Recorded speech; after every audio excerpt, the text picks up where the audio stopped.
Hello and welcome to Decision Desk HQ's continuing vodcasts, recorded for you, our patrons and generous donors and subscribers to the desk. You help keep our work going throughout the year and in this wonderful special election cycle. We are exactly 2 weeks away from the next big congressional race in the country. That is the special race in Montana. It's an at-large race. Montana only has one congressional district, and it's vacant because, obviously, Ryan Zink, who was the former congressman there, was promoted and became the Interior Secretary under President Trump.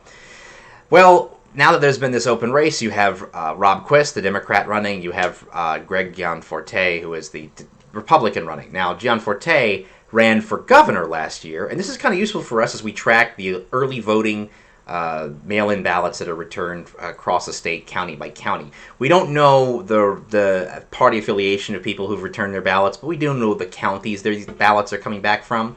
And the state of Montana has a very recent love affair with mail-in ballots. As recently as 2008, less than half of all ballots cast in the state of Montana in the general election were cast early by mail-ins that were sent out to them.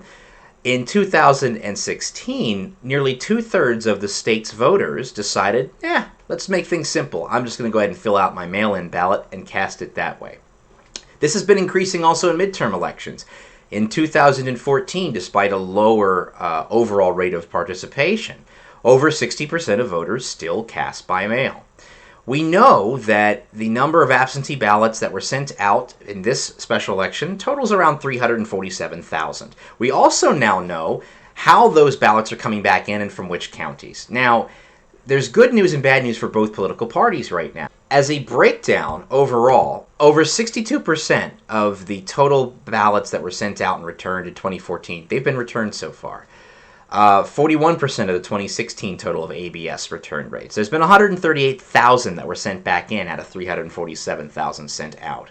How do these counties break down? Well, in 2016, we saw a considerable split in the vote.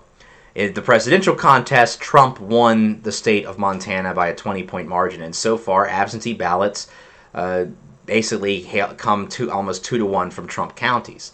But when you go down and look at how these counties performed on the gubernatorial level, there's actually been more absentee ballots cast in Bullock counties than were cast in Gianforte counties. It's a very narrow edge. It's about 300 votes, but that's going to matter.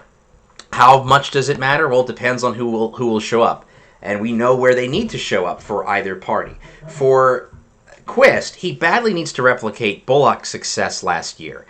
Every Democrat wins Missoula County. Most Democrats will win Glacier, Lewis and Clark, Gallatin, and even Cascade counties if they're running an efficient campaign.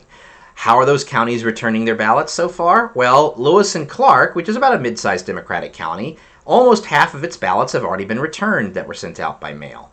In Cascade County, about 44%. But the good news for Quist kind of drops there for now.